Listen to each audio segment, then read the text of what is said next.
In a studio that's in a basement comes the epic story of how two friends changed the future of the movie podcast game forever. The reviews are in. Boys Life magazine gives the High Sci podcast 4.5 acorns. The Daily Bugle says, these guys are super legit. And Pope Francis declares the podcast as life-affirming. From the kid who tried to get smart with David Spade and got fucking old. You're still out. You're still bad. And the guy who can name all four Baldwin brothers. Alec, William, Daniel, and the baby boy, Stephen. Live from the studio of his parents' basement. The Have You Seen It podcast. Welcome back to the Have You Seen It podcast. My name is Mason Knight. Sitting across from me is the man himself, Cash Krause. Yes, sir. Good to be back. Yes, it is. Good to be talking another TV Tuesday. Another TV Tuesday. TV Tuesday. We're moving on from our last TV Tuesday, which Space Force. Space Force. Yeah, I thought it was the other Netflix show. Yeah, Space Force. So now we are moving on. We're moving outside of Netflix. Yes. And we're moving to HBO, the premier cable channel. You know, I got to say, HBO never disappoints. No. Unless it's the final season of Game of Thrones. Then it's absolutely the most colossal waste of time I've ever seen in my life. Yeah, absolutely. Yeah, yeah. You could just not watch season 8 at all, and you'll be happier than you'll ever be. Right, because you watch season 8 and it takes something from you. It does. It really takes does. something that you'll never get back. Yeah, an innocence almost. You can never get it back. But we are doing a mini series. They say mini series, but in my opinion, they kind of left it open for something else. But we are doing the Stephen King adaptation of The Outsider. Yes, which was his 2018 novel. His 50th novel. That's insane. 50. That man has written 50 novels. Books. And I don't know if you've ever glanced at Stephen King's work. Yes. You'll look at it. You'll look at The Stand. These books are massive, hundreds, if not 1,000 pages. It's crazy. Well, yeah, even like. I think it's like 600 and something. The Stand's almost 1,000. No, it is 1,300. Oh, geez. Yeah, it's his biggest book. Yeah, it's wild. Yeah, even this book even his most normal book is like 500 to 600 pages. So if you just stack that up from what that meant, he's written the Bible over 30 times. Oh, easily. At least. That's crazy, man. Yeah, it is. Crazy. But yeah, his 50th novel, so he's still cranking them out. Of course. The man does not stop. No. Yeah. He's probably working on one right now as we speak. I can almost guarantee he's always working on a novel. But so this stars a bunch of people, but most famously Ben Mendelsohn, who is phenomenal. One of my favorite in the industry. I'm serious. Yeah, he really is. Yeah.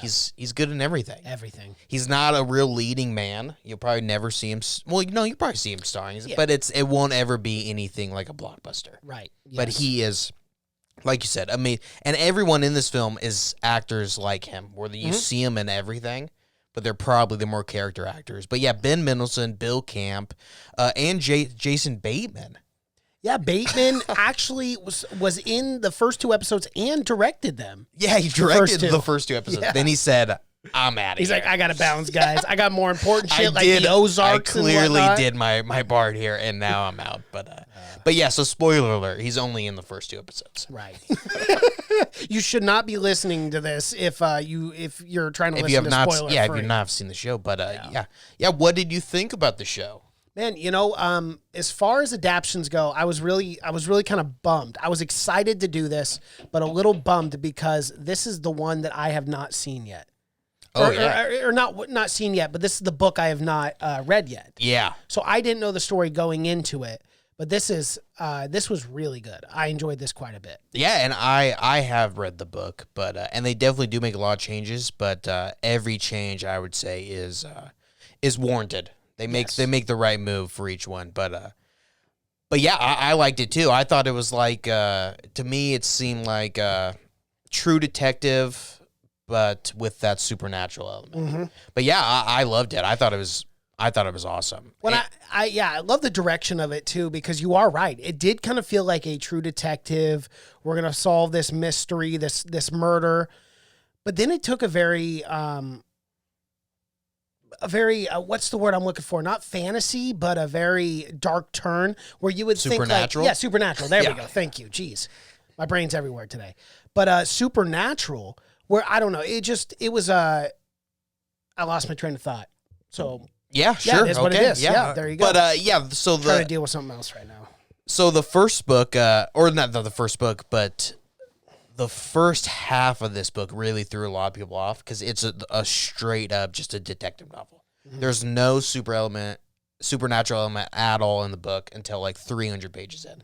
So that really threw people off. But in the story, they changed that up to where the first episode covers the first third of the book. Wow. So that's something that's definitely different. Where the TV series definitely gets right into the supernatural. Mm-hmm. Like there's no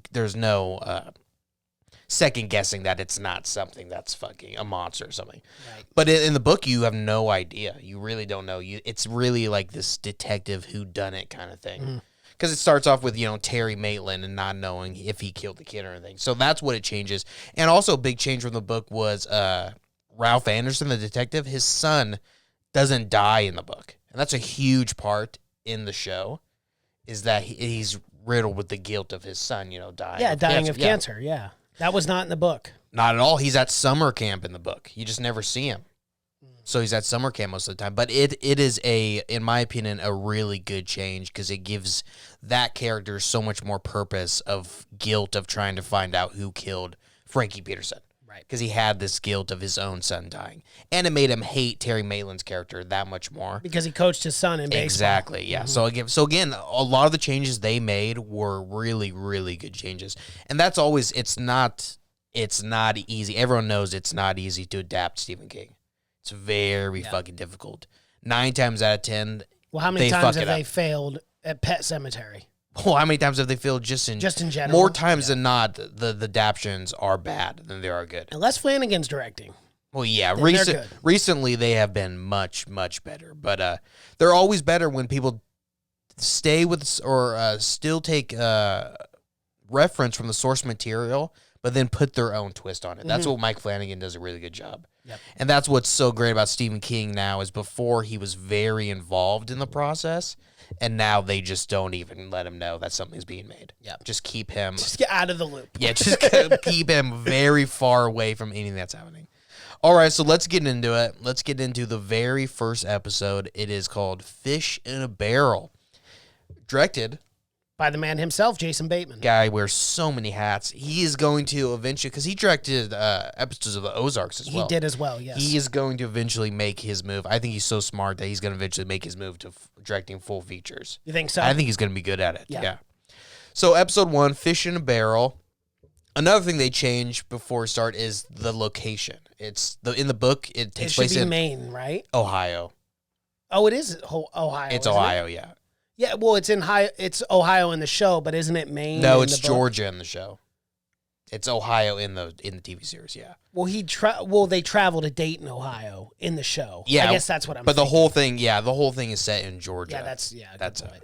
But yeah, the entire thing is set in the book. It's set in Flint City, Ohio. But they did Georgia obviously because it's really fucking cheap to shoot in Georgia. You get a lot of tax, so everything. Well, Atlanta, Georgia is the second Hollywood. Yeah, 9 times out of 10, they'll shoot in Georgia over other places because it's super cheap. So they changed that, but Georgia's still a really cool place to have a show. So in Cherokee, Georgia, a mutilated corpse of Frankie Peterson is found, and it's found with bite marks and human saliva.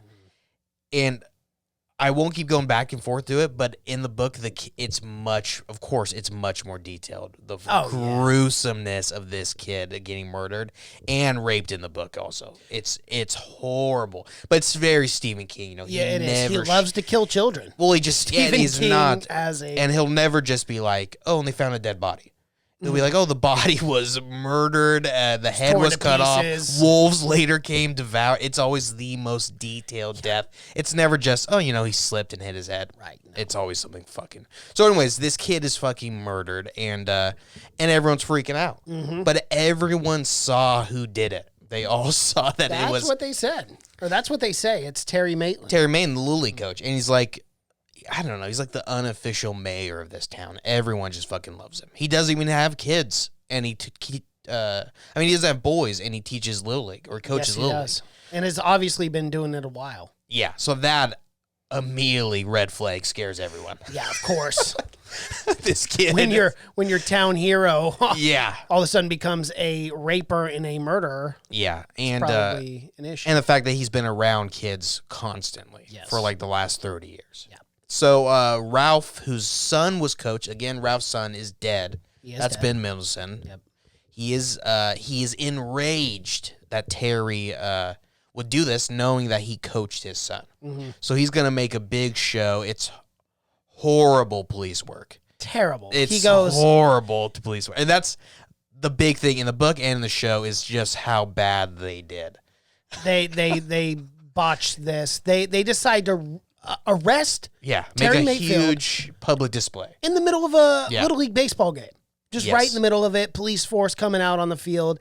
I mean, they're trying to publicly embarrass him. The wife doesn't know what to do. She's panicked. No, yeah. It's a terrible situation. And they haven't interviewed anyone. I mean, they have pretty fucking substantial evidence. They do. But you would always go in and question the guy before you make an arrest or anything like that. Course. And know that he was, know what his alibi is, It's policing 101, really.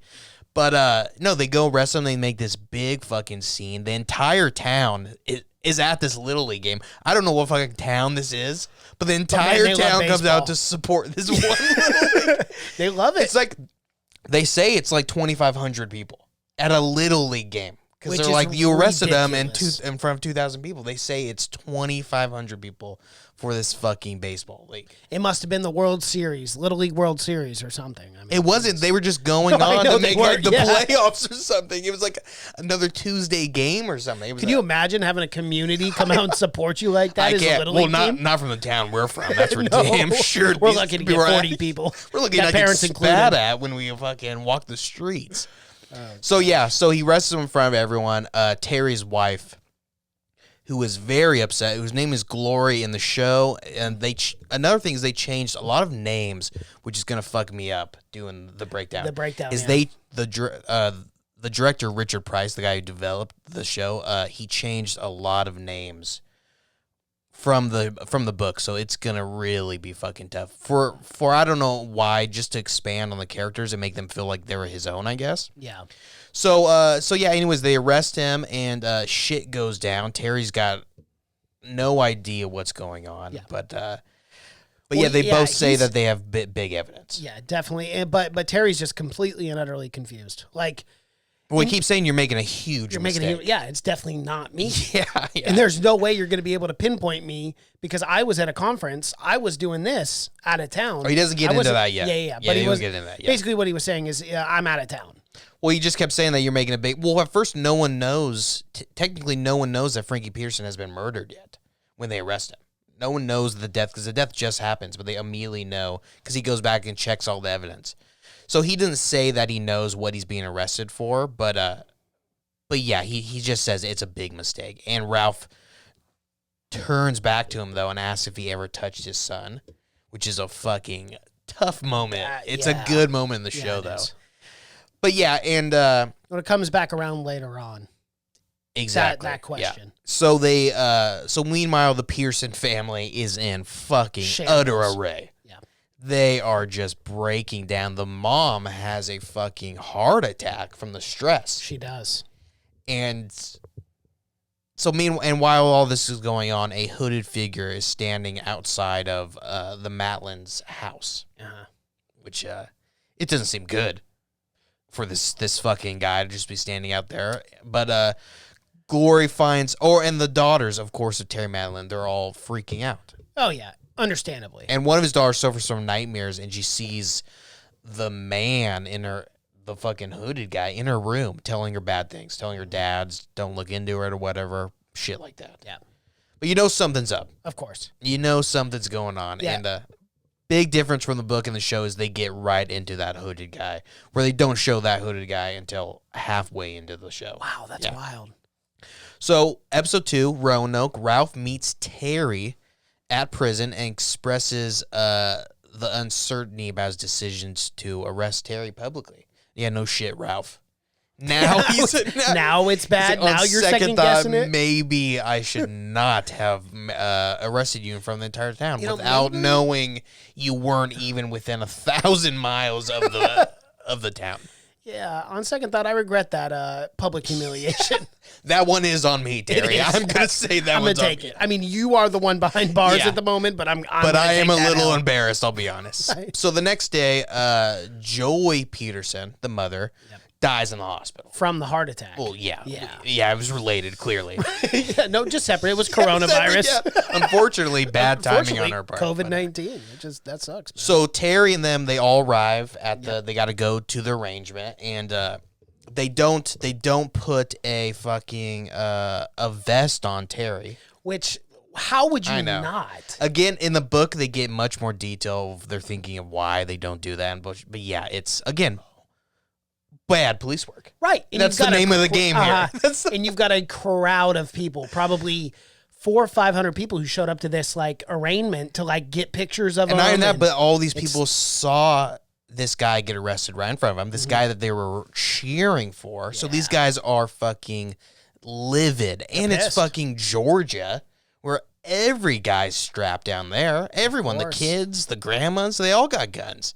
So again, bad policing. So they go, and what happens? Terry gets fucking shot. And he gets shot by the Peterson boy's teenager, which is the mom who just died. Frankie's her older, brother. Yeah, his older brother. Yes. And who's in the crowd?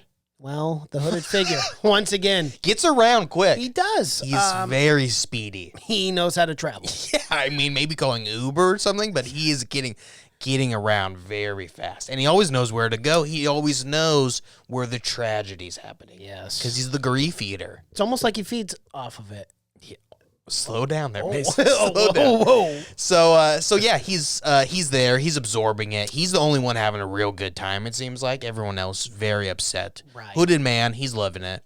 Fred Peterson, yeah, it goes on and on with this fucking family. Pray for this family, man. Jeez, some tragedy after tragedy. I'm going to tell you right now, there is no Petersons left. They wiped them off the map. There is no hope that there will be another Peterson. Because unfortunately, the kid gets shot by Ralph. It's a brutal scene in the show. It is. He gets shot right in the head. He Yeah. dies. And then Fred hears about that, obviously. He hears that his son went down there to shoot the killer. One son dead, wife dead. Other son. You thinking you got one more kid. What is left to do after that? Oh, it's the big hang. It's the tie the sheets together. Yeah, it's simple. And let it all go. And it's not cool, but it's a cool way that they shot it with the absolutely. jogger and him swinging out of the window, breaking the window. Brutal. Imagine jogging by. You just see feet dangling out a window. What do you do? I mean, kick down that door as best you can. As best you can. That's what I would do. You know, but even then, how much time? Those doors aren't coming down easy, so it's a fucking race. But he lives. He does, but he's in a coma. Quote unquote. I don't know what his life is like after this. Well, they never got into that anymore. He was just in a coma. That was the last Yeah, because I'm guessing he probably just croaked. Didn't make it. Yeah, he probably. I mean, he lost the will, understandably. Yeah, and you got to think how much time is spent with no air coming to his head and his brain and stuff. So they said he was up there for many minutes before that woman could get inside. Yeah. So Ralph. So during all this, shit's going bad for everyone. No one's having a good time here. But Ralph is put on leave, and they send. You thinking, this is pretty bad. He's a pretty bad cop, right? There's no way that we could get a worse cop than Ralph in there. There's no way. Absolutely no way. Jack Hoskins says, "Hold my beer." They call him my Jack beer, Hoskins, who's fired. He's coming right off a divorce. He is. He's coming, which is a good time to be a cop. He's coming right off a divorce and right out of a bar. Right but he's ready to save your life. And they're thinking, oh, he's ready to go back on the force. Of course. Super cool, level-headed guy. Not a hothead at all. No, not at all. Not even without what eventually happens to him, which he gets devil DNA in him. He's already a fucking psychopath. Bona fide psychopath. Yeah, so they get him. They're thinking this guy will take care of it. He's pretty cool. And so Ralph's gone. Jack Hawson, he's the new man, ahead of, I think, the department now. Yes, he's heading the investigation at least. Yes, so but Ralph, he's not done. He's still, he's off the case, but he's not quitting. Right, and the only reason he was put off the case, it was for the 2 weeks because he had shot and killed the teenage boy. Yeah. So they wanted to give him 2 weeks off, go to a psychiatrist, yada yada. So after all this happens, they investigate a van that they thought, or they saw Terry Maitland use to abduct Frankie Peterson. Yep. They found it, and they found it at the same location that the Maitlands went to their day trip in Ohio, and that's when Terry got scratched when he went to visit his dad. Yep. He got scratched on the arm by an orderly, a male nurse. Yeah, exactly. Yeah, do not fucking watching this show. Every time someone comes up to you and like gives you like a little scratch or something, you're gonna be second guessing. You will be for the rest of your life. So Ralph learns that Ralph learns that her older daughter, that Terry received a small cut on the wrist, like we said, from the nursing home, and also during this, a farmhand finds clothes that Terry was wearing during the murder in a barn. Yes, but they're covered in this weird saliva residue, like this, and like the sock snapped. Yeah, it was very strange. Whatever that was, whatever that liquid was. So that's in episode 2. Episode 3, Dark Uncle. Okay.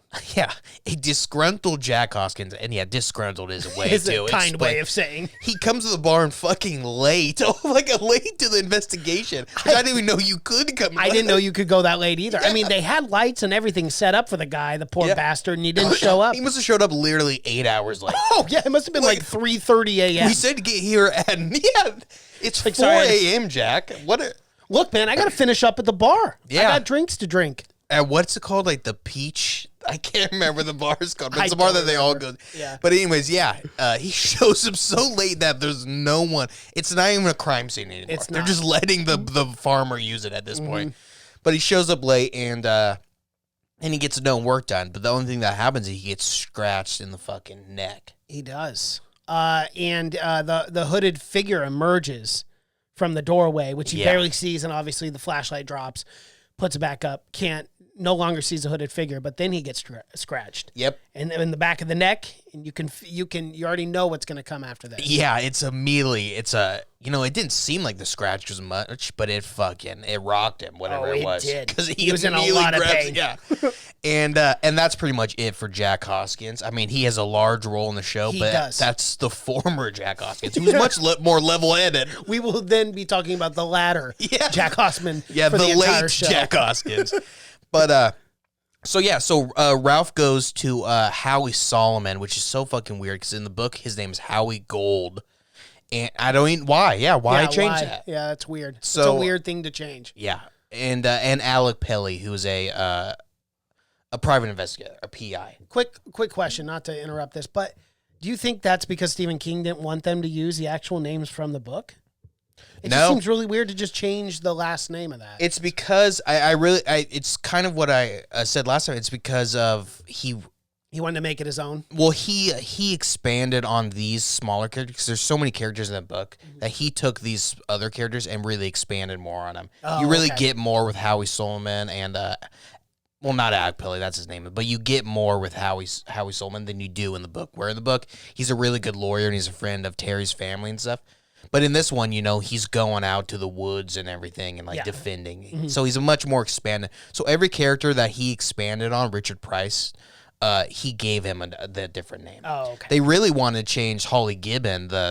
He wanted to change the entire name of Holly Gibney, the detective. Yes. And Stephen King said no. He said don't change it because it's the main. It's the main. Yeah, person. It's the main character. So yeah, anyway, so Howie Solomon, Alec Pelly's a PI. They gather information about the van. Pretty much just all agree that they went down. What happened to Terry when he went down to Dan, and then they contact a eccentric savant investigator, Holly Gibney. There you go. I got it. Third time's a charm, brother. To backtrack Terry's movements, and they don't say it, but and they don't explain in the book, obviously, but she probably has some kind of form of autism, makes her a super detective. In the show, they kind of hint that it might be supernatural. They don't do in the book at all. No. She's just a really good detective. So, and she's fucking on it. You know, I did have that question watching this, wondering if it was supernatural at any point. Yeah. Like her ability. In the show, she seemed very... In the show, they hint at it, what she talks about, but not in the book at all. But, and she's a pale white lady in the book. They changed that also. And good for them. and she's older though. She's 40 to 50 years old. So that's another thing they changed. Okay. Yeah. And in the book, she's obsessed with sports. Where in this, she's obsessed with movies. Remember? Yep. So, anyways, she did know the World Series though, the 1985. and I think that was a World nod Series. towards the book. It was towards yeah. the book, absolutely. So, so she's on it, and she really is a fucking good detective. Not a real people person, No, but a not the best. really fucking good detective. And meanwhile, Jessa Maitland that's convinces her mom to let Ralph relay the message of what the guy said, the hooded figure. Yes. But she doesn't want to do it directly to him, so she's got to go in between Glory. And pretty much says that she had a nightmare and that the guy told her to tell Ralph to stop the investigation. Yeah. Really fucking weird, but kind of just like a sense of like, I can get to them. Just know I can get to fucking anyone. So let this girl. So Ralph, he's not. He's the guy. Again, he's the kind of character that doesn't believe any of this shit. No, he does not. He's very by the book. Of course, he's a detective. You kind of have to be. You can't believe things are supernatural. You got to think everything has a real answer to it. I really did like that though. I liked how the whole time he just did not believe.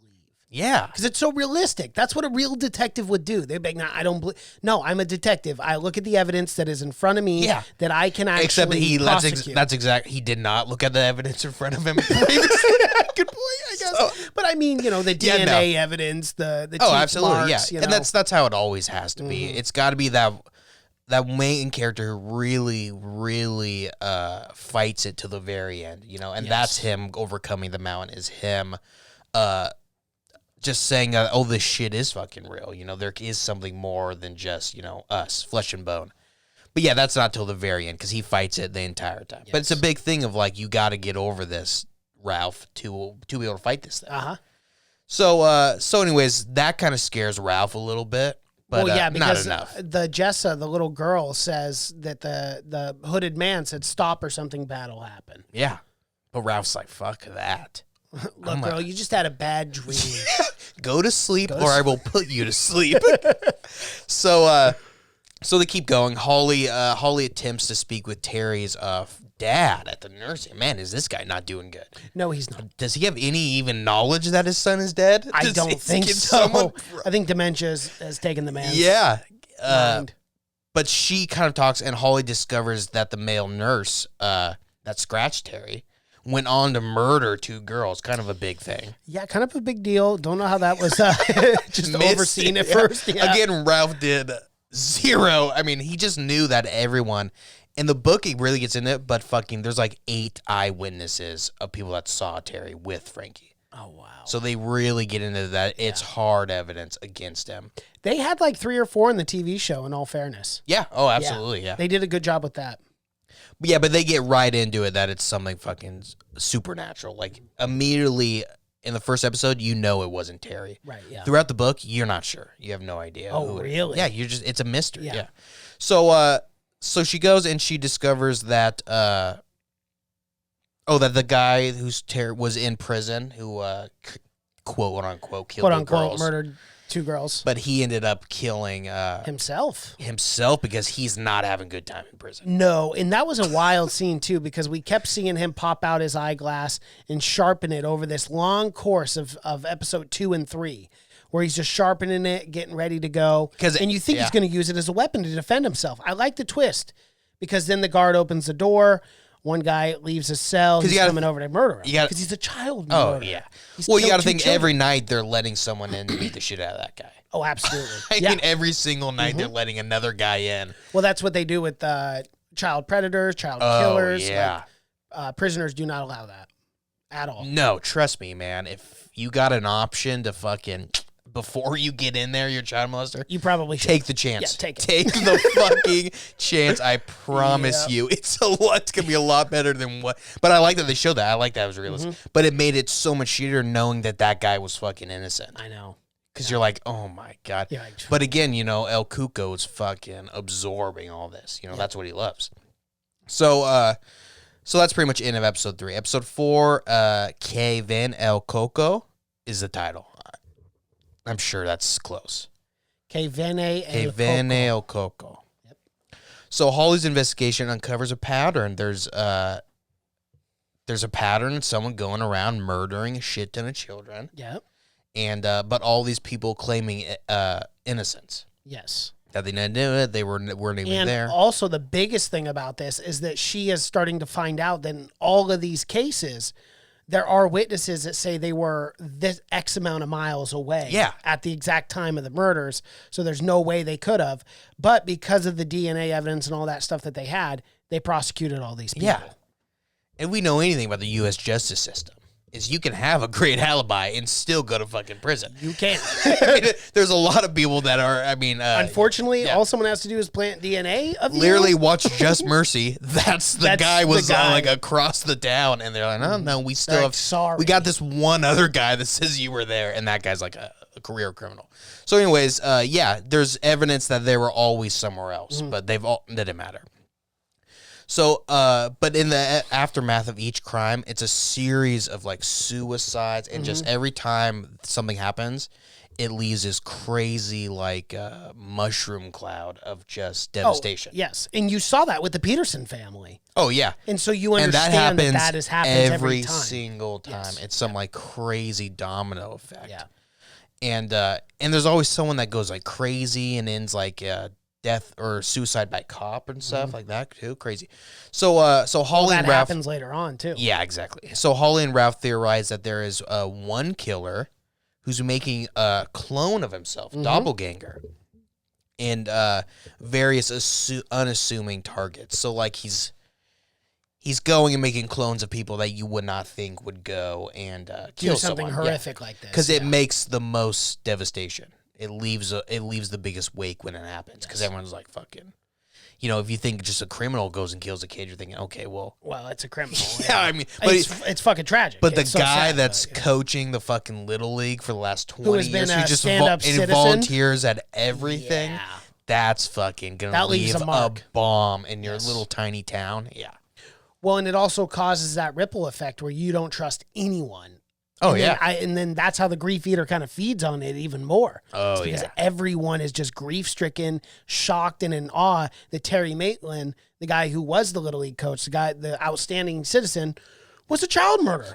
Yeah. And rapist as well. Oh, yeah. So it's very... and he had everyone's kids in his hands. Yes. It's crazy.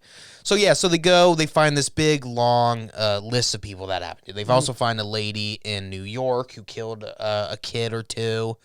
And she also claims that she was innocent. Then someone overhearing her, though, Holly tells her about the boogeyman, about El Cuco, and how he feeds on the suffering of his victims. And that's pretty much where they're at, is now they're calling it El Cuco. Yep. And it's pretty much just a boogeyman. Pretty much in every fucking society, there's a story of the boogeyman. Yeah. But someone Spanish called it El Cuco. And then one of the detectives also agrees with that, saying he heard the same thing when he was a kid. So that's what they're calling it. So Ralph identifies on security footage that a local bouncer, Claude Bolton, was scratched by Terry the night of the murder. Because Terry had came into the strip club covered in blood. Yes, saying that his nose was bleeding. Mm-hmm. But it wasn't his blood. No, it was not. It was that fucking Frankie Peterson boy. Yeah. Rest in peace, Frankie. Rest in peace. You did not deserve the way to go that way, absolutely. Brother. So read the book, man. His murder I could imagine. Fucking... I'm going to get it. I'll get it next month. Yeah, you have to. It's one of my favorite of his most recent novels. Wow, so, really? Absolutely, okay. Of his most recent, yeah. So the boy, and they find the boy who carjacked the van that Terry was driving. And that they drove to Ohio. And he draws a picture of the man that he saw steal the van. And once you know, It looks strikingly similar to what his wife drew up. It's our guy. It is. It's our guy. The hooded man. The hooded man. El Cuckoo. El Coco. El Coco. So that's episode 4. Episode 5, Tear Drinker. Love that title. Yeah, Tear Drinker. Tear Drinker. It's like a cool heavy metal band. Oh, Tear Drinker. Oh, fuck yeah. Super fucking yeah. So in Cherokee City, the hooded figure, because this is before his wife saw the hooded figure, appears to Ralph's wife, Jeannie, in kind of a vision. It's not a dream. They make it kind of clear that it's not a dream in this because he leaves physical evidence. Well, and too, she drops the glass and then she steps on it. Yes. And when Ben Mendelsohn finds her in the bed, her foot's still bleeding. So something to that effect was true. She could have been sleepwalking, but at the same time, it could have been a real thing. Exactly. Well, we learned later that it was real because it left fucking Claude Bolton's DNA there. It did. And that's another thing it does different is you don't know till further down in the book that its next victim is Claude Bolton. It tells you really early in this, but you don't know. It's kind of, again, a mystery of knowing who it's going to take next. But the next one, it tells immediately it's going to be Claude Bolton. Yeah. So she sees the vision. Again, the same thing tells Jeannie that for him to stop all this fucking nonsense and just give up on it. But Jeannie is freaking out, and Ralph he's like, yeah, you're just crazy as a fucking loon. Well, because she used to be on meds. Well, yeah, and their those kid just meds, died. Right, yeah. But now you're getting multiple. and she draws the picture, and he doesn't tell her it's a similar picture. No, he doesn't. Because she was like a sketch artist or something. She was. But he writes that off. He writes it off twice. Immediately, yes. So he writes that off as, no, you just drew this because the girl said a hooded figure. So you got that image from what the little girl told you. But if you look at the images, they're so fucking... strikingly similar. Yeah, they all have the mushed down face, you know. Yep. And then the second thing is that because of her meds, she would sleepwalk all the time. So even if she did get up and cut her foot, it was all just a bad dream. He refuses to believe it. But the relationship between him and his wife in this movie is fucking awesome. It's really cool. It's not cliche at all. Like, they don't get in a big fight and break up ever or anything like that. They're just both working together the entire time. And it's one of the best TV marriages I maybe have ever seen. Ever. I mean, it's unbelievable. And you really feel that they're fucking married, and everything is like them working together. They both went through this tragedy with their son dying. So now they're both, working together. Because at this point, a lot of people are going against Ralph at this point. And because, he hasn't been the best cop. No, he is not. Not at all. So they go and Ralph, he looks for like indents in the carpet. So give him that. He took 20 seconds out of his day to believe his wife of marriage of probably 30 years. 20 seconds. And it just proved to him that, yeah, she's probably fucking crazy. Now I got to deal with one other thing. My crazy-ass wife. So Ralph, he's got a full plate ahead of him. He does. So they go and... or Holly goes to Dayton, and she theorizes about the shape-shifting creature, about him killing children, and visits the cemetery of Heath Hostetter, who was the nurse. Yes. And his alleged victims. And she finds some old buildings and nearby photographs of them and all that shit. But she believes that the creature would live in these buildings and visit the graves when people would be mourning and just kind of just bring it all in. Smell that? That's just sweet victory. I do love being a bad guy. Which is crazy because he'd kill him and then go straight to the fucking source. Yeah. And I know where they're headed. I'm going to cut them off. I'm just going to live here in this fucking... So it's so dark. Dude. It is fucking. It's really dark. Super dark. And she also meets a man who was an associate of Heath who died of. That's what I was talking about later. Death by suicide. Yes. Suicide by cop.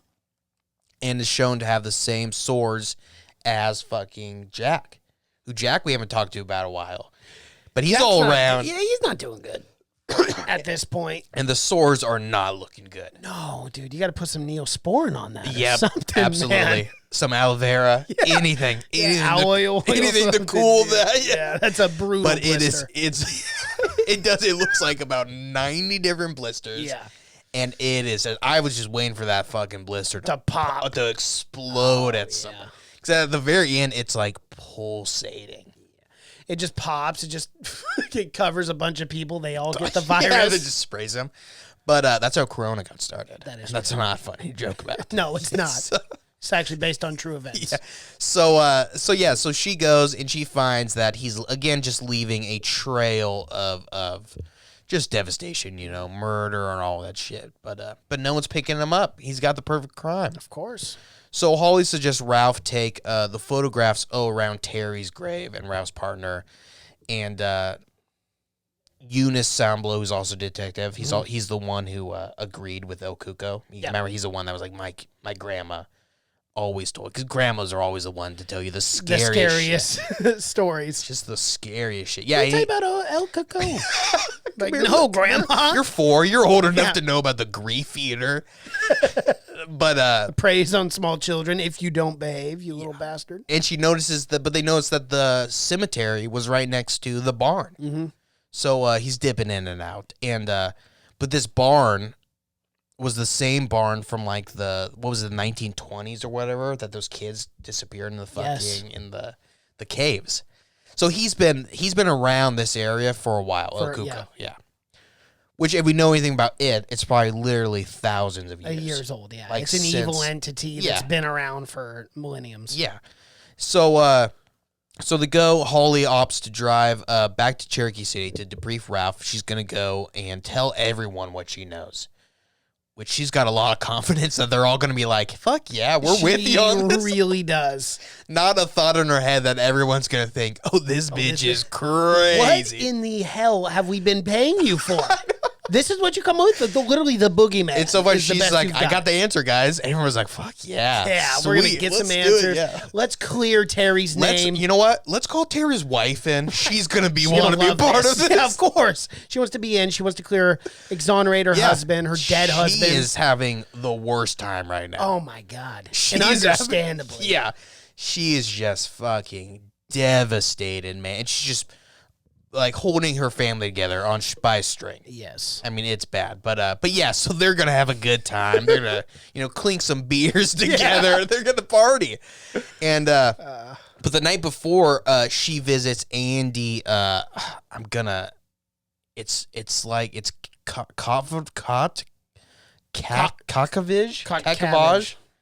Kakavage, that's it, I think. Kakavage, yeah. Anyways, this is a completely made-up character for the show. Oh, okay. Yeah, he's not in the book at all. Great actor, though. Great actor, yes. And it worked so well with having that other side for Holly, I thought, and except for having her as that one-dimensional super soldier or detective. It really gave her another dimension to her character to have this love interest, because that's all he is in the show, is Holly's love interest. Derek Cecil's his name. He was also in House of Cards. That's where I recognize him. There you go. He was House of Cards. Awesome in House of Cards. So yeah, he looks like he could play a senator or something. Well, he was actually one of the he wasn't a politician, but he was one working the right hand man for a politician. Yeah, she finds him. He's an old security officer plus fucking former detective. I guess everyone's detectives in this world. Everyone at some point was even like Terry, or even like Ralph's wife was also a sketch artist, so she's a little detective. So they go, and he asks her out or whatever, and they have like a super like wholesome date. They do. And but eventually it gets up to her hotel room, a little dirty happens. Yep, it's got to happen. It's got to happen. And it does go down. It does. Wally, she's human. She is human. A lot of stress on the job. Right. This is going to ease you. You got to let loose every once in a while. And it could have happened. Andy's the nicest guy in the world. He's a very nice gentleman. So Holly, she leaves the next morning, but her car breaks down on the way out of Dayton. And Andy finds her note. He's hurt that she left, but she's not the one to say goodbye. No. She's got no fucking clue how to work. One and done kind of woman, And continually, she is terrorized by the unseen entity. And Jack offers to help Ralph with the case. Jack he's zooming in and out. He is.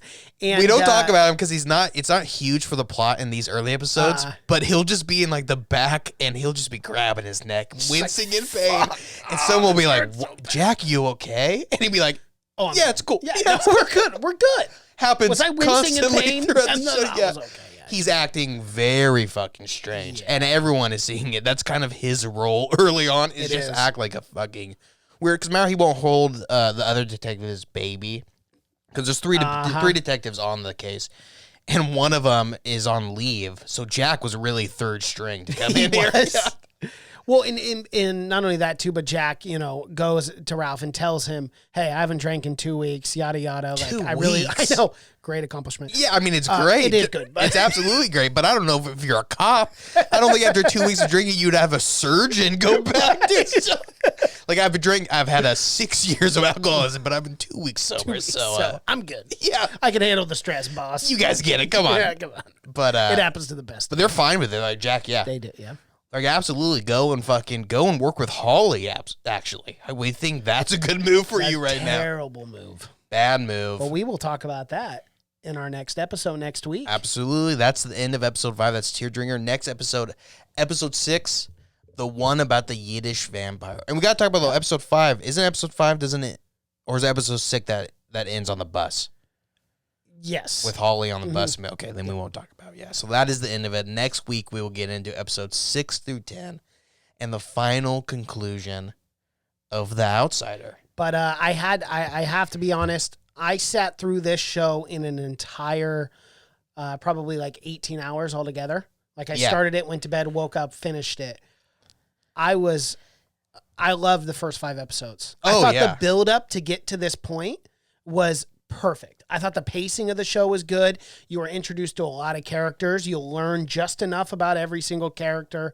And you were so fascinated about who El Cuckoo was, or this entity, this demon creature, but you don't even know. Yeah. At the same time, I really did enjoy episodes 1 through 4. 1 through, yeah, you're right. And it does do a great job of really just throwing you in and being like, what the fuck? If Terry was there and he was there, then what the hell's going on? And then you get that unraveling of what the hell is happening. You're kind of in Ralph's place for the entire show. He's like the audience where he's figuring out, and you're the figuring story's out, definitely told from his perspective. and you're figuring out along with him of just is what happening. But yeah, I was like that in the book. Unfortunately, well, the book is amazing, but I almost wish that I would have waited, because I would have been right there with you, because I would have been like, what the fuck is gonna go? I would have no idea by episode 5 of what was going to take place. And it just gets crazier from there. It just gets more and more insane. But that's our first half. All righty. Excited to talk about I'm excited the for second part, 6 through 10 too as well. Well, that is our TV Tuesdays for The Outsider on HBO. If you guys like what you've seen here, please be sure to like this video, comment below, subscribe to the channel, and hit that bell notification as we drop videos here every single day. Check us out on social media, Twitter, Seen It Podcast. Cash is on Twitter, that's just Cash. Instagram, Have You Seen It? Facebook, Have You Seen It Podcast. Go to our YouTube channel, subscribe there if you're not watching. If you are watching, still subscribe. Podcast audio format, Spotify, iTunes, SoundCloud, Google Play, and Stitcher. My name is Mason Knight. That is Cash Kraus, and until next time. Bye.